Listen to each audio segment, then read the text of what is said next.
AITA for not helping my husband repair his relationship with our daughter after he excluded her from a guys-only trip. So this whole mess started with a simple conversation about summer plans.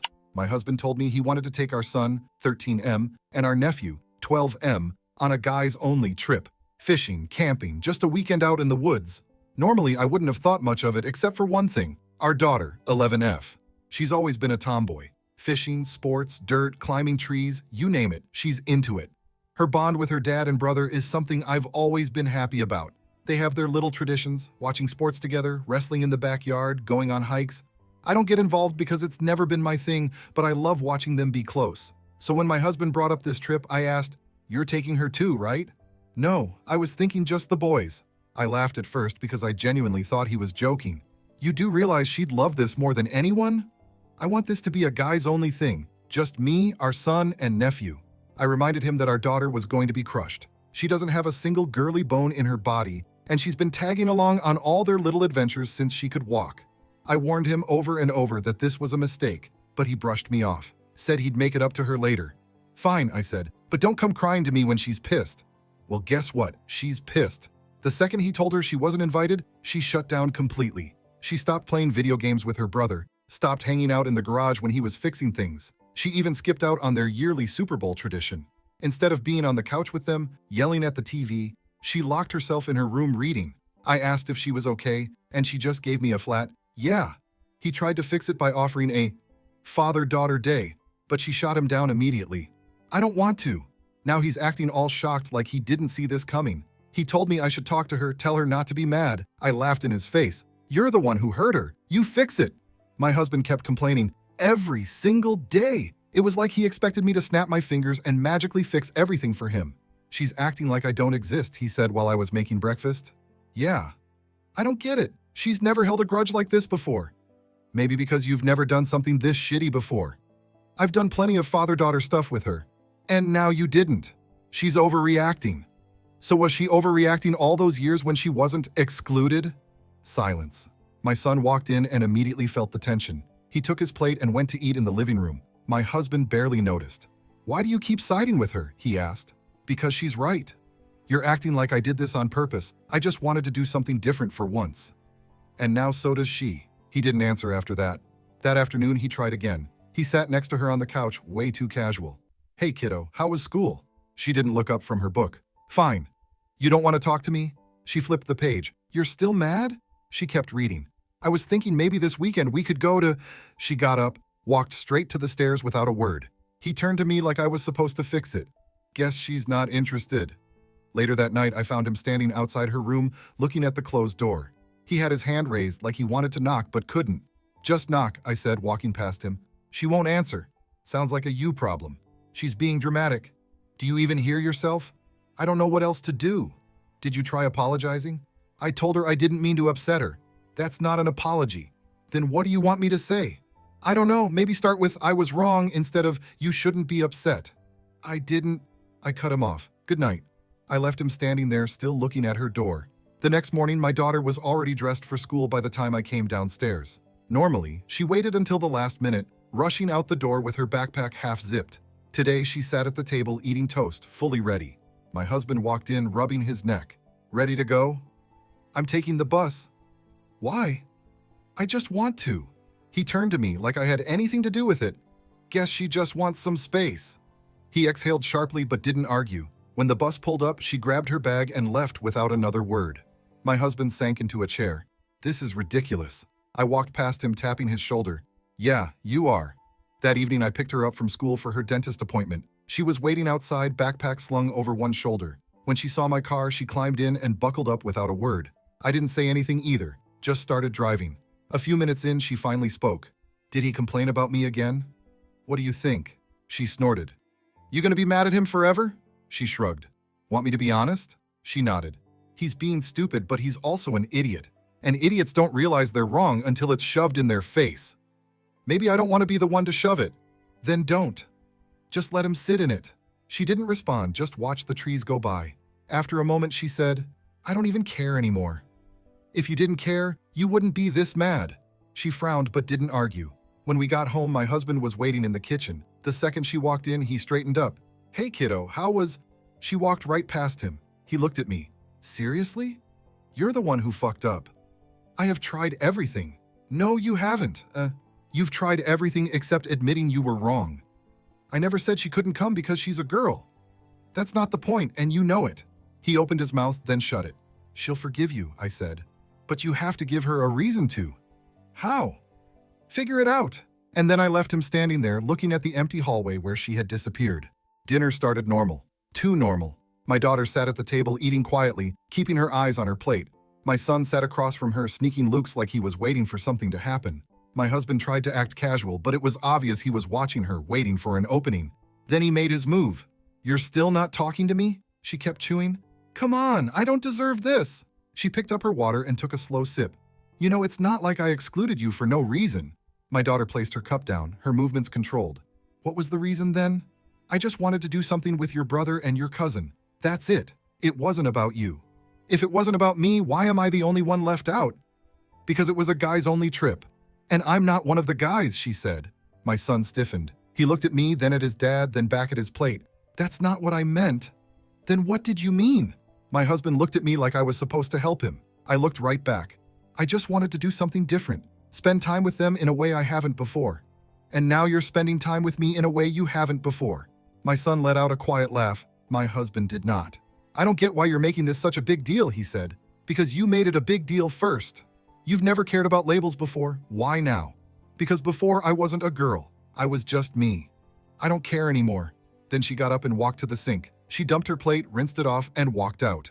My son sat frozen for a second, then quickly got up to do the same, like he didn't want to be in the same room as my husband. My husband looked at me. Are you happy now? Are you? He didn't answer.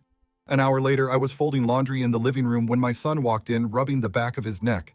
Dad's pissed, he said. Why? He says she's being dramatic. And what do you think? I think she's mad because she thinks she's not one of us anymore. Did she say that?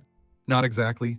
But she doesn't play video games with me anymore. We always played together. Now when I ask, she just shrugs and says, go play with Dad. How do you feel about all this? I don't know, the trip wasn't even that fun without her. It just felt weird. Maybe you should tell your dad that. No thanks. All right, but if you ever feel like it, it wouldn't hurt. He nodded quickly and walked off. I found my husband in the garage sitting on his workbench looking at the half-finished project he'd abandoned weeks ago. You really pissed her off, I said. I don't know what else to do. Try listening. I have been. No, I said, you've been waiting for her to get over it. That's different. I didn't think she'd take it this hard. Because you didn't think. I told you I just wanted a guy's trip. Yeah, I know, I cut in, and she wanted to be included, and when she wasn't, she realized she's not one of the guys after all. You're going to have to admit you screwed up. I don't. Just say you were wrong, I said. Not that she misunderstood, not that she's overreacting, just I was wrong. Let me know when you're ready to be an adult about this. Then I left him there, still looking at nothing. Later that night, I was getting ready for bed when my husband walked in. He sat down on the edge of the bed, elbows on his knees. She really thinks I don't want her around? He asked. I think she thinks she was only ever included because she wasn't a girl to you. And now that she is, she's separate. That's not true. She doesn't know that. He sat there for a long time. Then finally he admitted, I fucked up. Yeah. How do I fix it?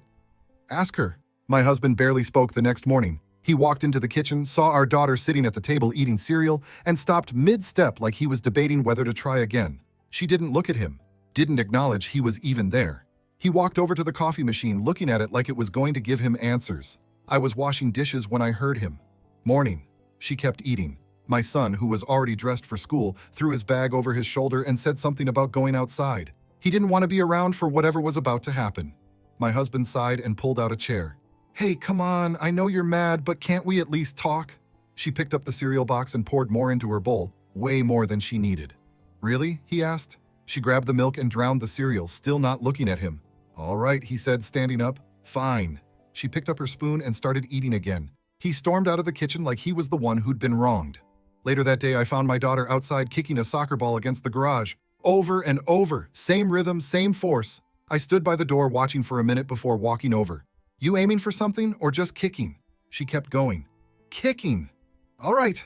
The ball smacked against the garage and rolled back to her. She kicked it again. After a few minutes, I asked, you gonna stay mad forever? I don't know. He's being an idiot. I know. We stood there in silence for a second. Then she said, Did you know he bought new fishing gear? What? I saw it in the garage. New rods, a new tackle box, new lures. When? A week before the trip. Oh, guess he was really excited. I didn't know what to say. She kicked the ball one last time, then turned to me. I'm gonna go inside. And then she walked past me. That night, my husband sat on the couch watching TV, but he wasn't really watching. He kept looking toward the hallway, like he was waiting for our daughter to come out of her room. After a while, he muted the TV. She still won't talk to me. I didn't answer. She won't even look at me. This is insane. I've never seen her act like this. I flipped a page in my book. Did she say anything to you? I shrugged. Come on, did she? I closed the book. She saw the fishing gear. What? The stuff you bought before the trip. She saw it. She knew you were planning for weeks, and she still thought she was part of it. I stood up, stretching. Good night. The next morning, my daughter was in the backyard, sitting on the grass, throwing a baseball up and catching it. Over and over. Same motion, same rhythm. My husband stood at the window watching. After a while, he exhaled. What do I do? Fix it? How? Not my problem. He said something to himself and walked toward the back door. I watched as he hesitated, then finally pushed it open and stepped outside. My daughter caught the baseball and stood up before he even got close. She wasn't going to make this easy for him. Hey, kiddo, he said. Can I join? She tossed the ball in the air again. I'm good. I know you're mad. Yup. I messed up. She didn't say anything. I thought I was doing something good. I didn't think about how it would make you feel. Nope. I didn't mean to hurt you. You did anyway. I know. So what do you want? I want to fix this. She stared at him for a long moment. Then, without a word, she turned and walked inside. He stood there, watching the door swing shut. I walked over to the sink, grabbed a glass, and took a sip of water. He turned to me, frustrated. What the hell do I do now? It had been days. Days of my husband trying, failing, and getting frustrated. Days of my daughter barely acknowledging his existence. Days of him pacing around, sighing, talking to himself, acting like he was the victim. And now I guess he'd hit his breaking point. I was in the laundry room switching loads when he stormed in. She's being ridiculous. I kept pulling clothes out of the washer. I've tried everything, he went on. I've apologized, I've tried to talk to her, I've given her space, and she's still... You haven't tried everything. What else am I supposed to do? Think. I have been thinking. No, you've been waiting. Waiting for her to snap out of it, waiting for me to step in, waiting for this to magically go away. I don't know what else to do. Try proving it.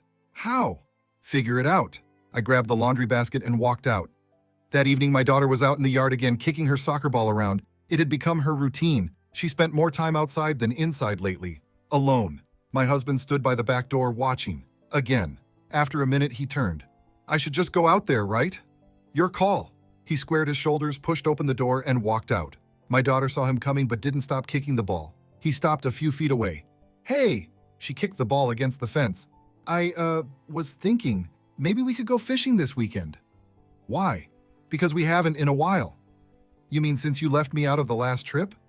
I know you're still mad. You don't get it. Then explain it to me. It's not about the trip. Then what is it? It's about the fact that I thought I was part of your thing. It was always the three of us. Always. And then one day, out of nowhere, I wasn't included. Because I'm not a guy. It wasn't... She cut him off. I didn't know I was only welcome when you felt like it. So no, I don't want to go fishing. And then she turned and walked inside. My husband came back in looking lost. I was at the sink washing dishes. He leaned against the counter. She thinks I don't want her around. Maybe because you made her feel that way. That's not what I meant. Doesn't matter. She's always been included. Until she wasn't. What the hell do I do now? I already told you. He looked at me. Prove it. That night, my daughter sat in the living room watching TV. My son was on the floor with his controller playing some game. My husband stood near the doorway watching them. After a moment, he walked in and sat on the couch. My daughter didn't move. He leaned forward, elbows on his knees. I was an idiot. My son paused his game. I thought I was doing something small, my husband continued. Didn't think it would matter. I didn't think about how it would feel for you. I never meant to make you feel like you didn't belong. That was never my intention, but I did, and I'm sorry. The room was silent. My daughter picked up the remote and turned the volume up. My husband exhaled, stood up, and walked away. My son unpaused his game. Nothing had changed. Not yet. But at least he finally said it. Now we'd see if it was enough. The next morning, my husband sat at the kitchen table looking at his coffee like it had answers. My daughter walked in, grabbed a slice of toast, and walked right back out without a word. He drummed his fingers on the table. What now? I put a plate in the sink. Still waiting for the magic fix? I just don't know what else to do. You apologized, but you didn't change anything. What does that mean? It means you're still expecting her to just go back to how things were without you doing any real work. So what? I have to grovel? Maybe just show her that she matters to you all the time, not just when you decide she's included. He exhaled sharply but didn't argue. That afternoon, my daughter was in the backyard again, kicking her soccer ball against the fence. My son was inside playing a game. My husband stood in the living room, hands on his hips. Then, out of nowhere, he turned and walked to the garage. I watched through the window as he grabbed an old baseball glove, dusted it off, and walked outside. My daughter didn't stop playing when he stepped onto the grass. He tossed the glove to her. She caught it without looking at him. Want to play catch? I don't play baseball. I know. But you used to throw better than me. That was a long time ago. Yeah. She stared at the glove for a second, then tossed it back to him. I still don't want to go fishing, she said. Okay. And I don't want to do a makeup trip. All right. She looked at him for a long moment. Then finally, she kicked the soccer ball toward him. Not too hard, just enough to see if he'd stop it. He caught it with his foot, then kicked it back. She caught it under her foot. He waited. Then she kicked it again. They played like that for a while. That evening, my husband was fixing something in the garage when my son walked in. You want to play a game later? My son asked. Sure. My son looked over his shoulder, then stepped closer. It wasn't fun without her. What? The trip. It was weird without her. It didn't feel right. Yeah. Maybe you should take her next time. Yeah.